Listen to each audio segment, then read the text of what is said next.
Hello, Kat. Hi, Alice. Thanks for inviting me to your bedroom. Yeah, you're welcome. So we're not actually sitting in Kat's bed today. We're sitting at her piano instead because I feel like you're a pianist, so we should sit at your piano. Makes more sense. Yeah, it makes more sense.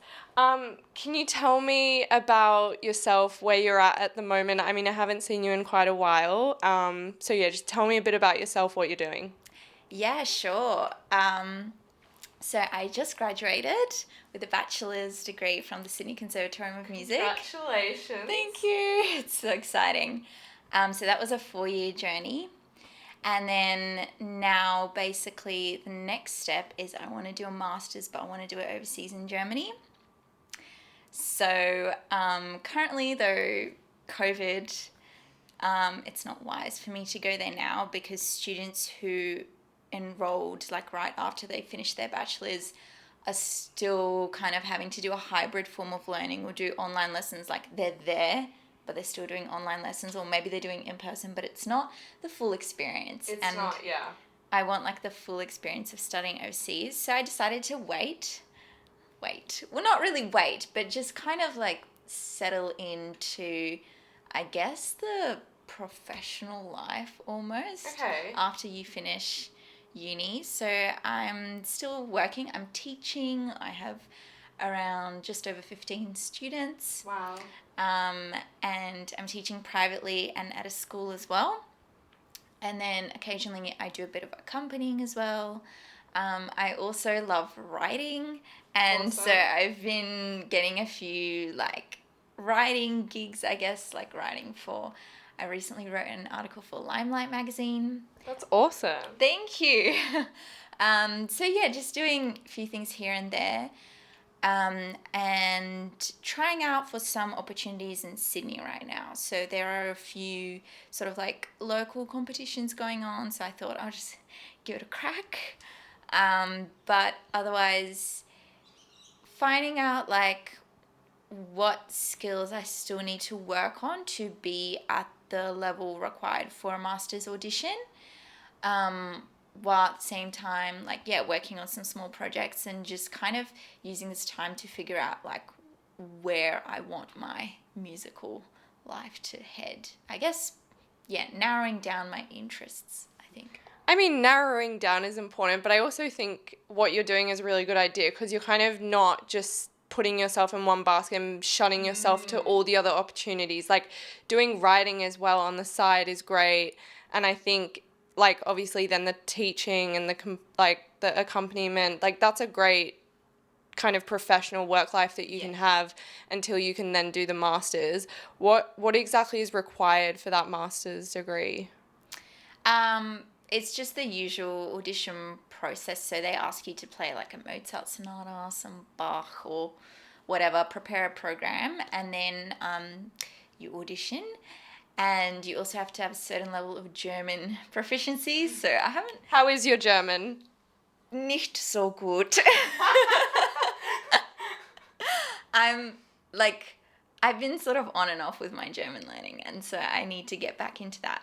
But in European schools, it works a little bit differently because I've heard that if you've had lessons with the professors that are on that faculty or school before, like, they're more likely to take you in. Okay. So I think I'm going to also work on building up a few of my connections in some of the schools that I might want to audition for and have those like trial lessons first to increase my chances of getting in. I'm sure, honestly, seeing you play, it's just, you're really good. Like, you're really talented. Now I want to kind of ask some questions about piano. Yeah. So I don't play like you. I probably more just be like, here are some block chords, chuck in a little melody. Like, my proficiency at the piano is not great, and I've always struggled with the kind of hand technique. What would you say, I mean, and you teach, what do you say to beginners? What do you, like, what's kind of like your biggest, like, here is some advice in terms of learning how to play or being a better player? I'll delve into the technical part first because you kind of led the question in with that. I think technique is kind of all about coordination. So it's just the more coordinated your movements at the piano, the more likely you are to be able to overcome technical difficulties or challenges that the piano repertoire gives you.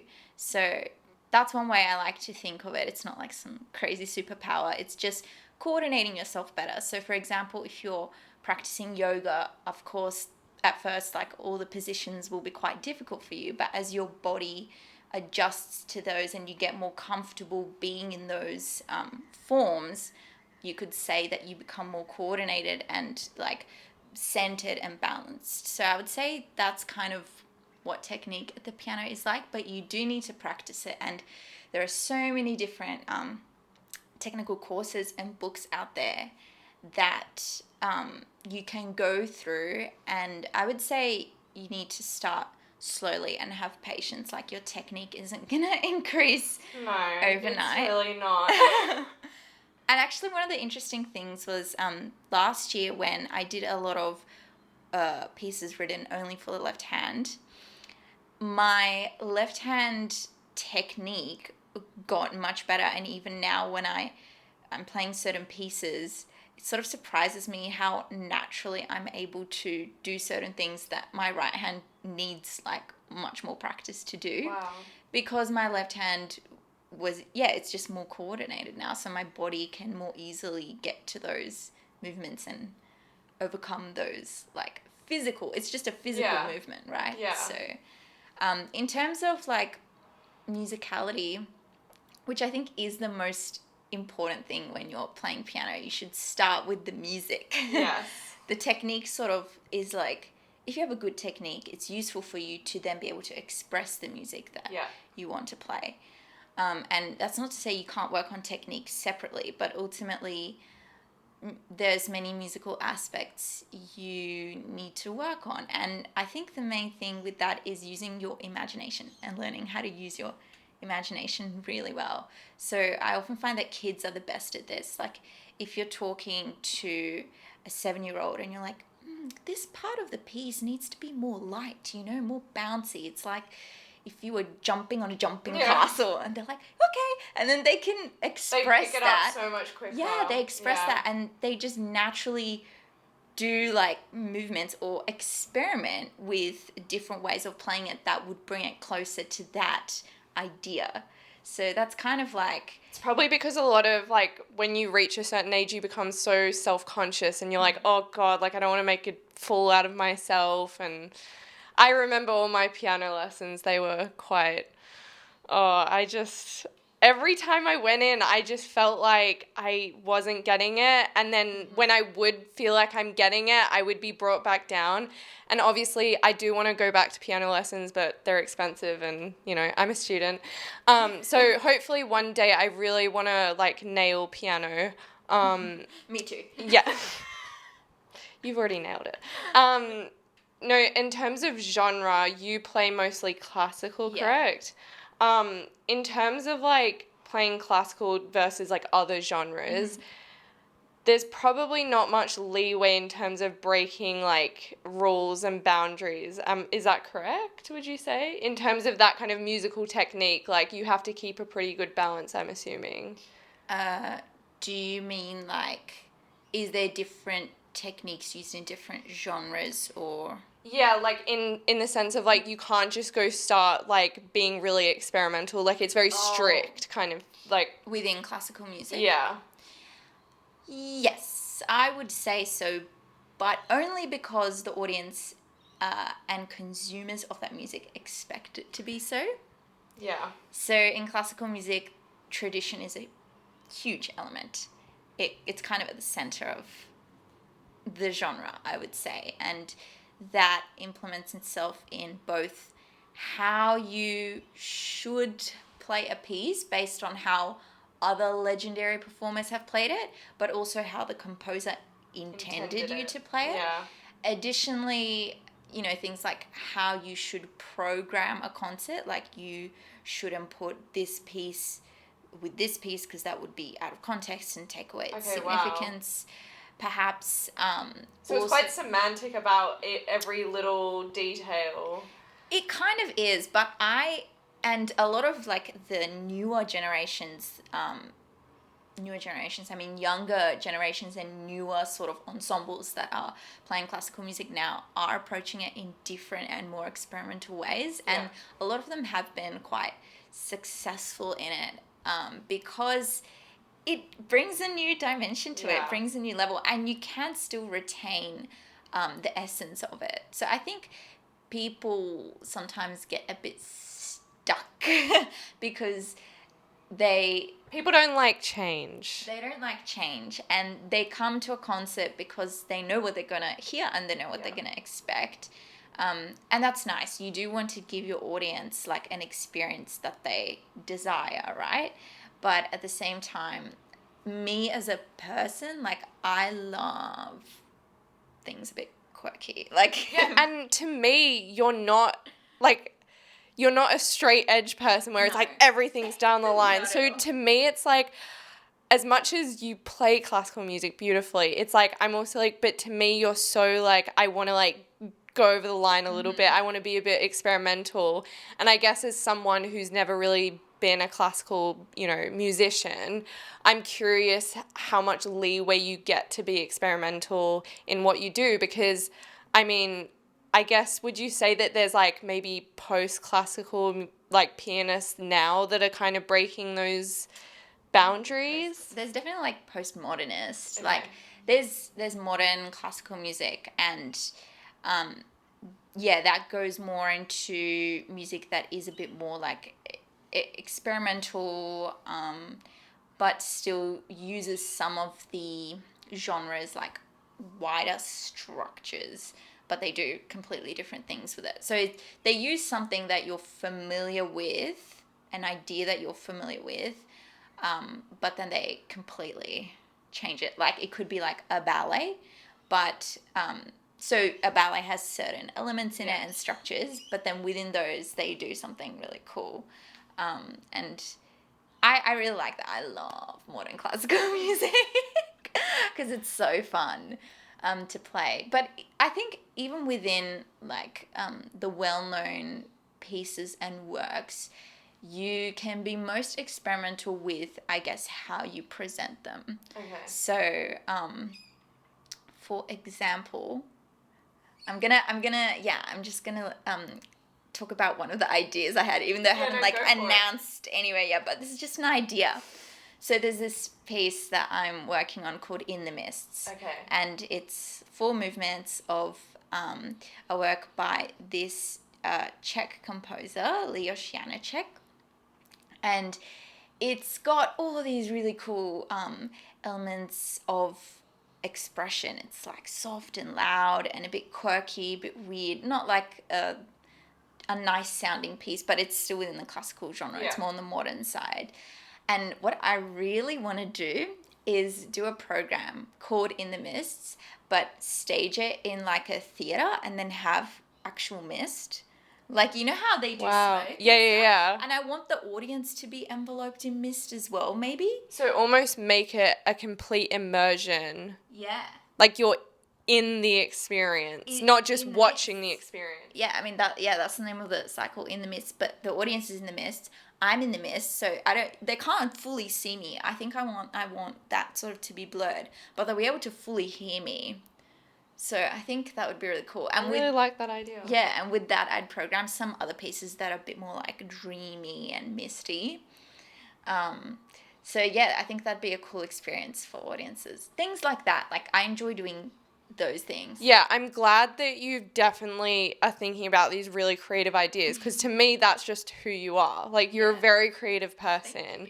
I guess another question, when it comes to actually playing, whether it's alone or in front of people, do you find yourself actually thinking about what you're doing, or is it like in terms of technique, or are you feeling the music and kind of get lost in it? Or are you thinking about, like, your shopping list? Like, I think it's kind of for any musician, whether it's instrumental or a singer, I think we all kind of go somewhere different. And maybe obviously there'll be off days where, you know, something bad's happened and you're thinking about that. But it's like when you're in the zone, what is that? What's your zone? Great question. When I'm practicing, I'm definitely thinking more about like, I'm critically evaluating what I'm doing at that moment and how I can improve it. Something about technique and all those things. Sometimes I make a plan, like in this section, I'm going to think about this idea and that will help me produce this sound. Yeah. So I'll make like I call it like a mental map. So my thoughts already have a direction that I know they're going to go, so I don't leave it to chance. Oh, wow. Okay. So sometimes there's that. But if it is a piece that I know really well and that I've performed before, then the zone for me is kind of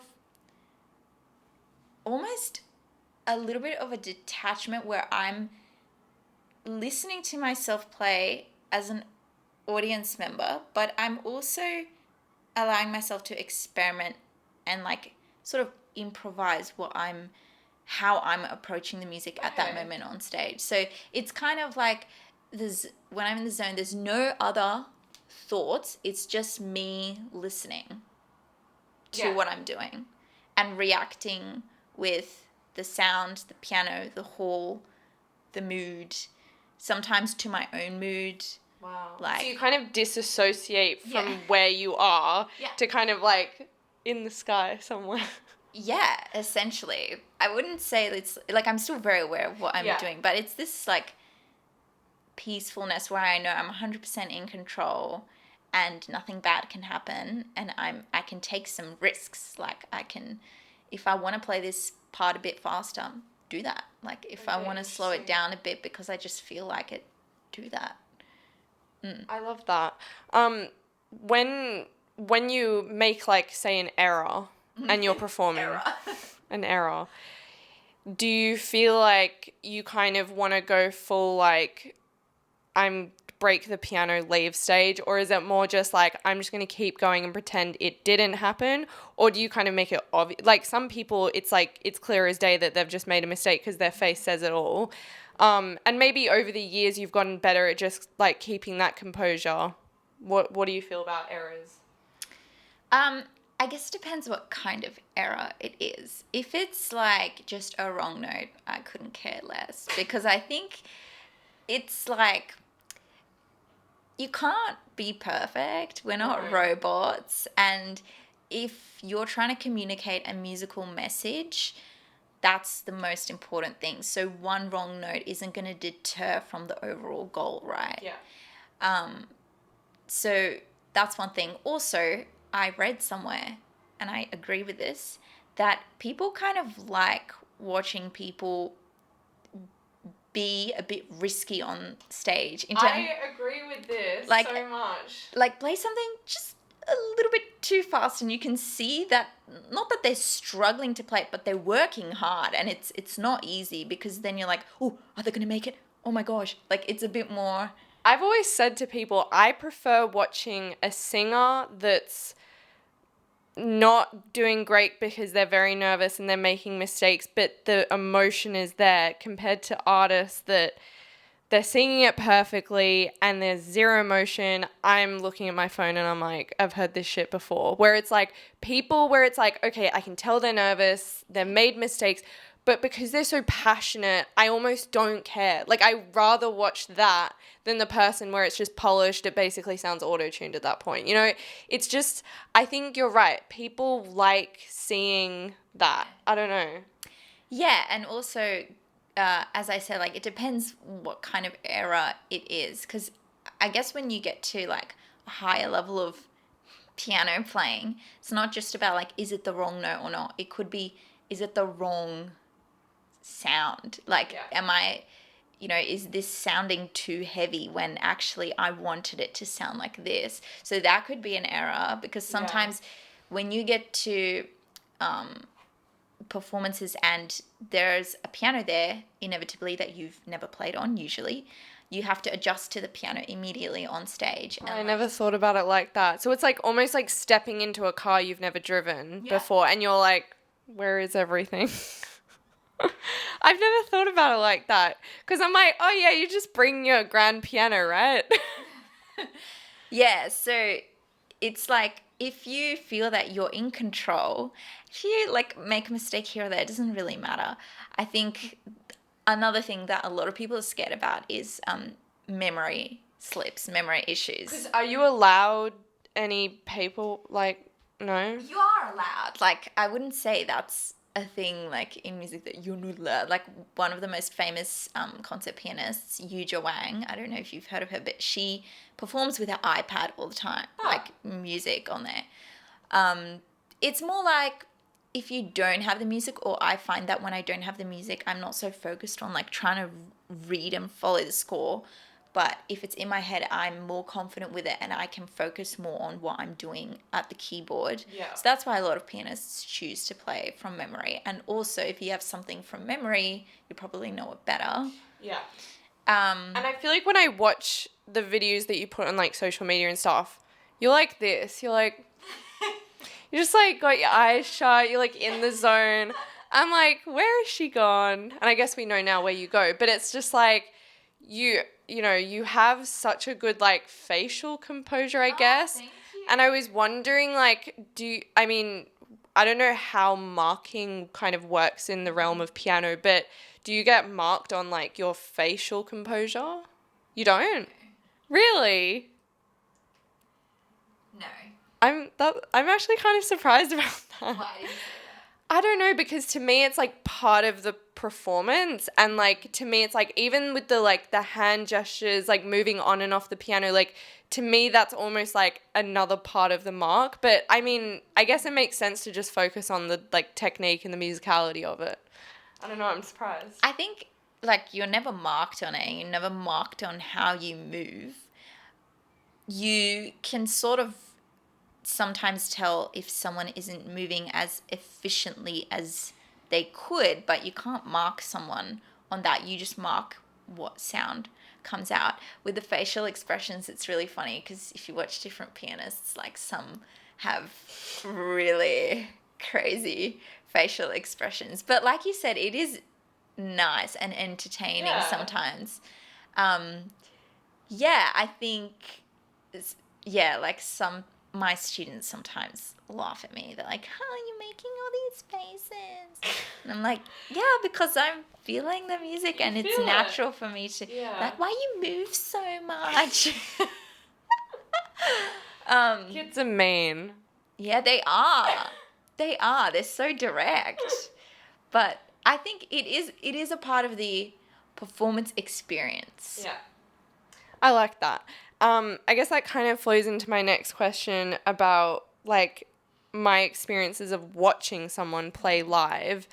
I feel like it's, like, when I was really young, and I think other people, it's like you almost, like, if you don't let yourself get lost in the performance, you almost don't get it. To me, it's like being hypnotized. It's like if you don't just sit back and kind of just, like, get lost in the performance, you kind of just sit there thinking like, oh God, piano performance, like this is taking so long, which is such a horrible, because people, you know, they want to listen to pop and it, you know, everything's very mainstream these days, especially with like live performance and stuff, and the attention span is very short. And so I noticed as I got older, I was like actually able to kind of just get lost in the piece. And then I found myself being like, wow, I actually really enjoyed that, because I am not traditionally someone who listens to this kind of music. So it's a lot harder for me to kind of maybe understand it or enjoy it. And I guess what I wanted to ask is, there was a moment where I was watching like a TV show, and at the end of the TV show, there was this piano song, and I just like started bawling my eyes out. And it wasn't even like, I mean, what was happening was sad. Like on the TV show, it was obviously sad, and like the plot, you know, everything. But for some reason, the piano just like got me in a way that like no other TV movie has ever gotten me to before. And I just was like, why am I sobbing? Like, this is ridiculous. And I honestly take it down to the fact that it was a great piano piece, and I don't know, it just like took me somewhere. And I guess what I want to know is, whether you've ever gotten to a point, whether it's watching a TV show, movie, live performance, where it's literally like either you're sobbing internally or it's like you're physically breaking down because it's like so emotional. I know that was really long-winded, but I guess that's my question. Have you ever had that moment? Yeah, definitely. Like quite frequently, I guess. Okay. I feel like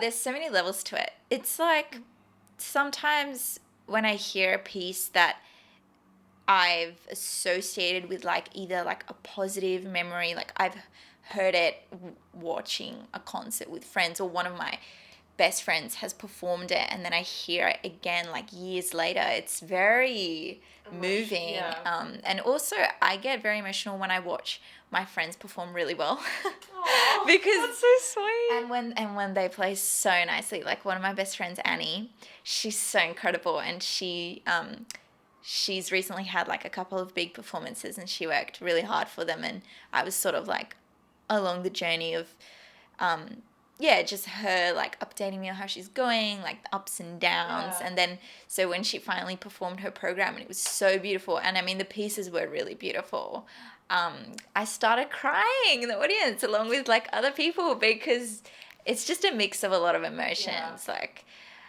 really like happy for her and proud of her, but then also like the pieces themselves are really tragic. And I think I'm less likely to cry like in TV stuff, but I think when Yeah. it's live, that's when it's It for hits me. you.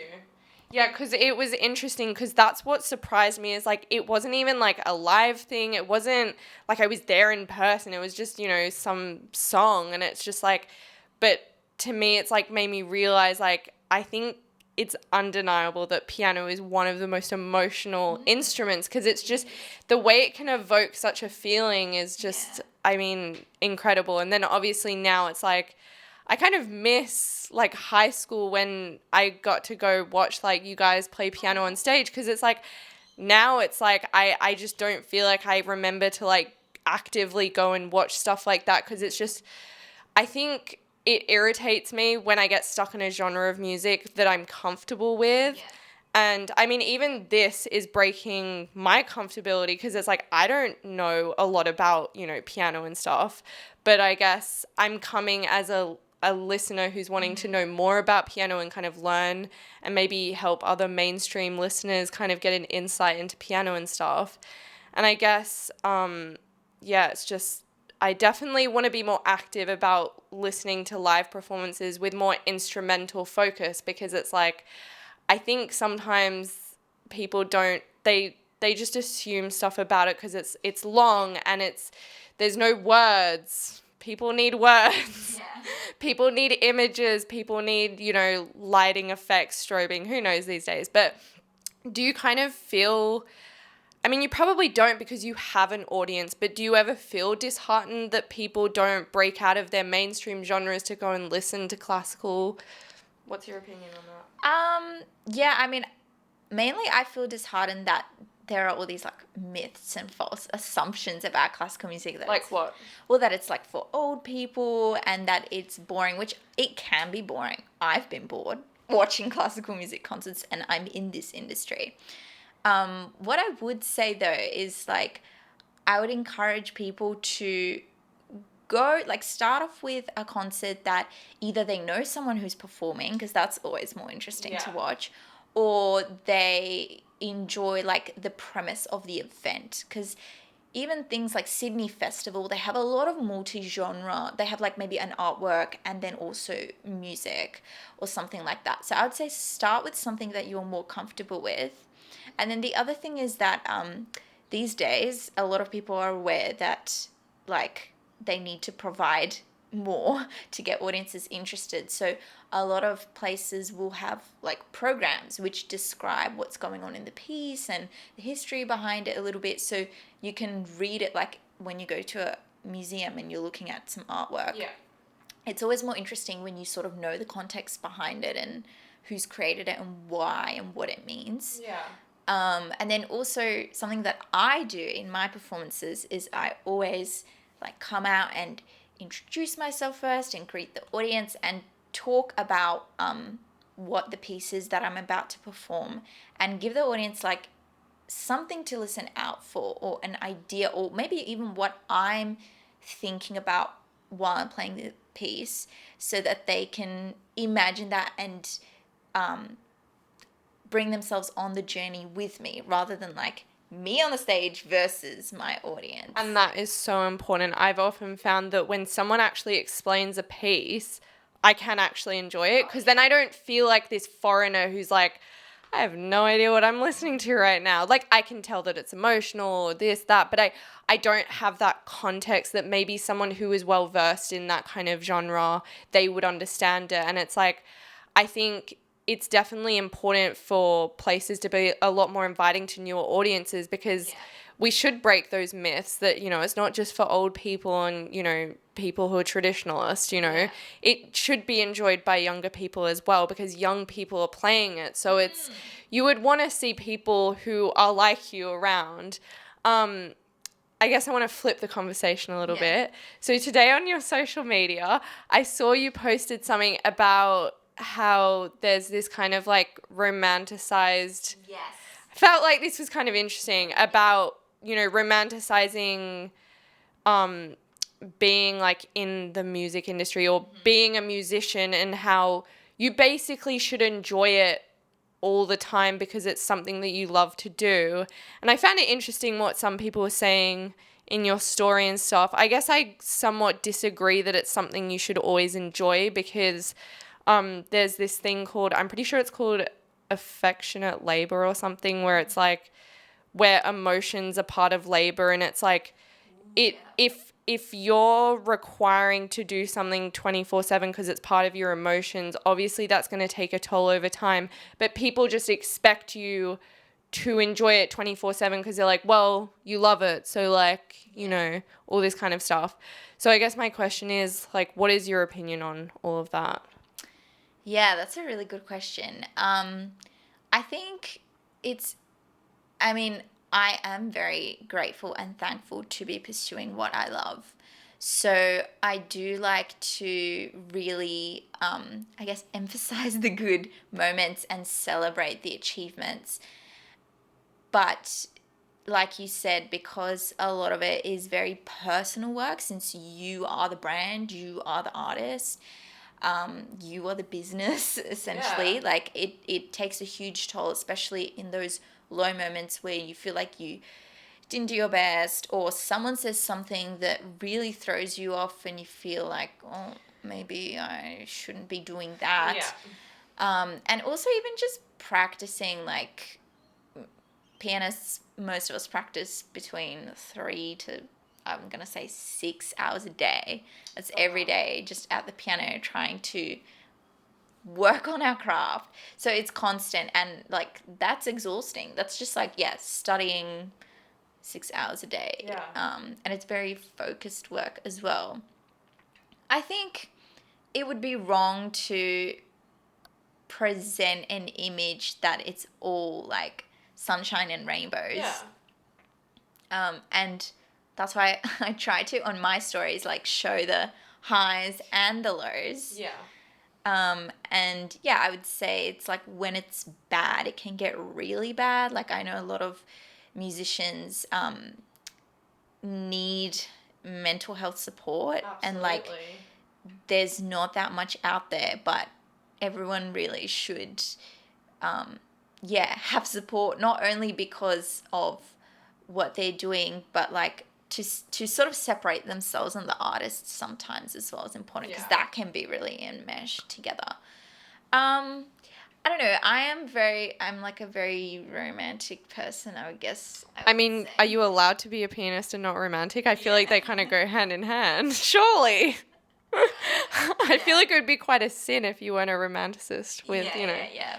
So I do like to romanticize things because it helps me like retain the positives in my head, right? Because it's like if you remember the good times and kind of forget the bad, then you'll be happier in a way, because it's like focus on the positives, I guess you could say. But yeah, I think there needs to be a balance. Yeah, Definitely. I agree.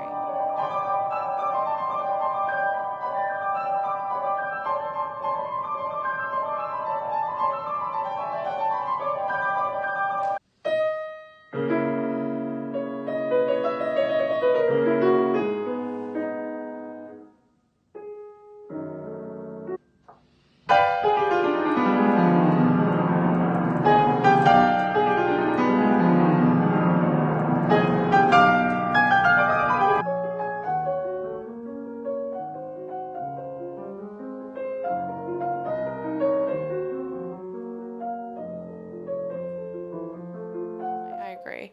Now, kind of like focusing on your social media, how from like probably like leaving high school to then studying at the con, obviously, that's probably where it all ramped up for you. What was it like building this kind of like social media presence and like posting and showing people your life and showing people what you love to do every day? What was that like? Very interesting question. I think I was at the start really scared to post anything because it was like, this isn't good enough, like I shouldn't post it. Yeah, at first it was just sort of like my musical work, like I was really afraid of posting recordings or even recording myself. Like I Yeah. used to be so self-conscious of recording my playing, or just myself talking or whatever.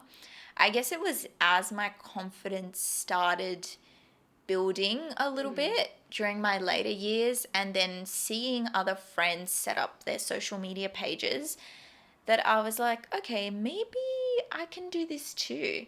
So I think, yeah, it probably in third year when I hosted this concert for the 200th anniversary of female composer Clara Schumann in the classical music world, that I was like, okay, well, we're going to need media promo for this, and for people to come, they're going to want to know like who I am and why I'm doing this. Yeah. So that's kind of where It was like a catalyst in you being like, Yeah. okay, like I need to be active about this. Yeah.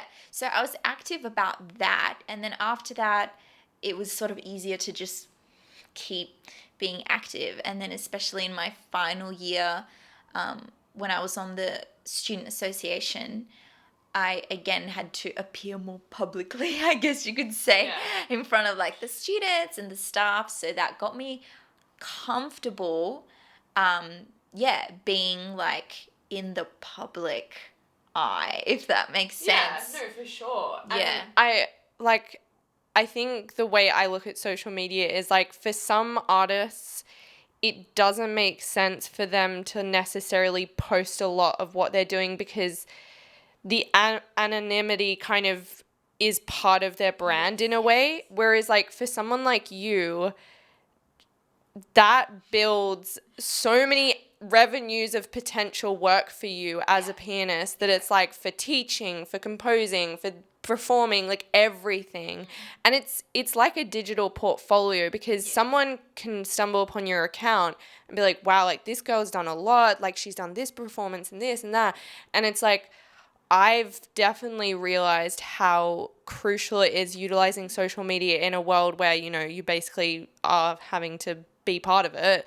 And as much as it can be ugly, I think if you don't let it become like your entire being, like I try and keep it very separated. However, your main account is the same as your like personal account. So you haven't really separated it in that sense.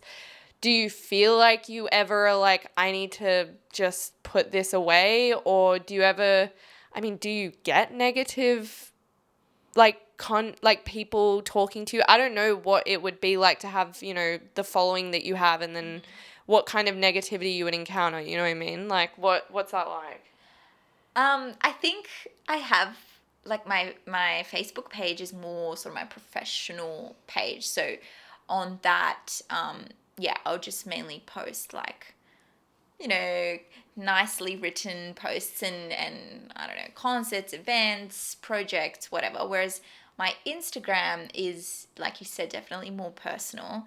And I kind of made that a conscious decision because Instagram as a platform, I feel like is right now a really personal platform. Like a lot of, famous people are using stories to like be more authentic or real or unhinged, whatever, like connect with their followers. I think I also just didn't want to start a separate page because it's a lot to manage.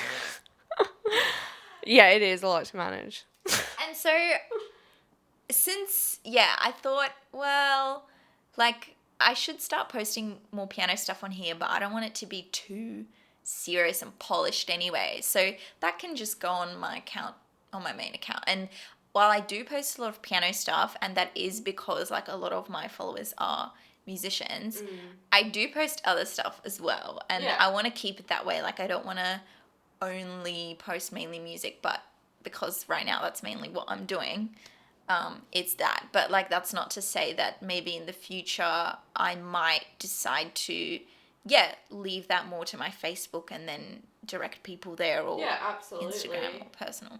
In terms of negativity, haven't really got any negative comments or messages, thank goodness. I do get people like disagreeing with me sometimes on things that I post, because I do post a lot of like provoking like discussions. Yeah, you're very active with your discussions on your stories. Yeah. What has there been a moment where it's been like very controversial with someone? Like, did someone really disagree on a certain topic?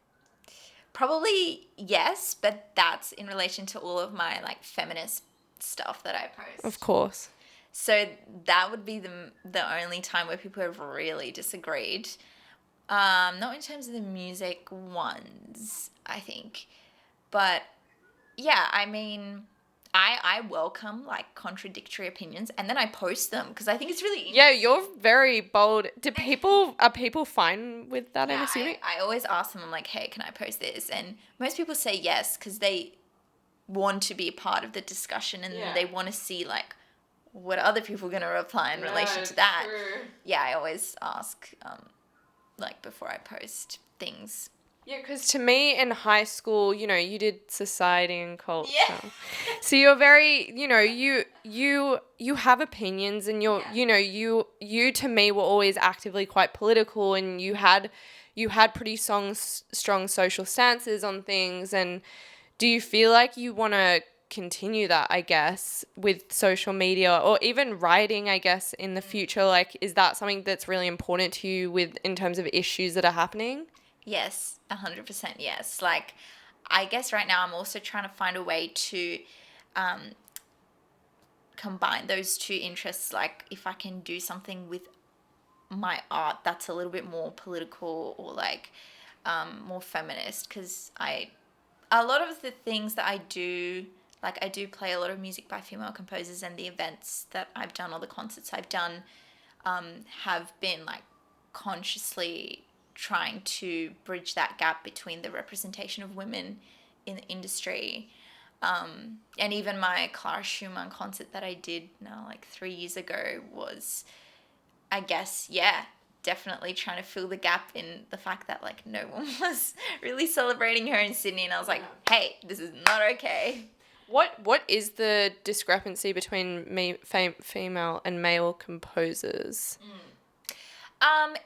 It's the fact that mostly the traditional male composers like Beethoven, Mozart, Bach are, I would say, over-programmed in the current classical music world. So we don't have enough diverse programming by current living female composers, and even like racial diversity, because orchestras and opera houses and companies either don't know how to incorporate that into their programs and to like, I want to say market it in a way, even though that's stupid, but they don't know if they're going to sell tickets. Yeah. Essentially. Whereas someone sees a name where they've seen it before, they're like, I'm going to that. Like, yeah, they know Beethoven's going to sell, right? Yeah. So I think, it's about like creating events that are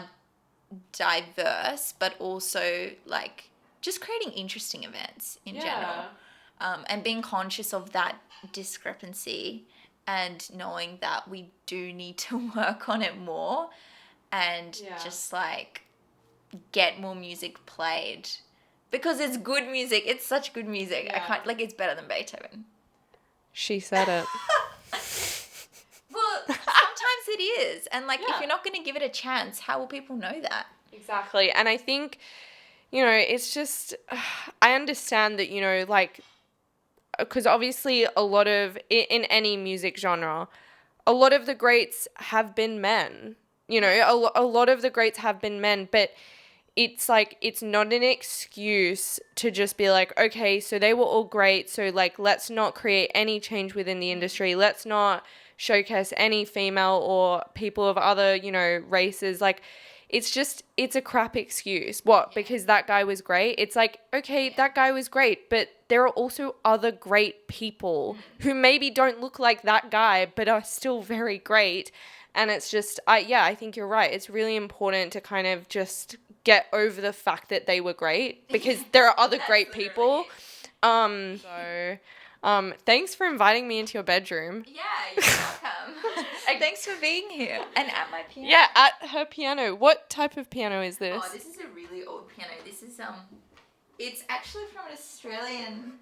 It's made in Australia in Mascot, New South Wales. But it's really old.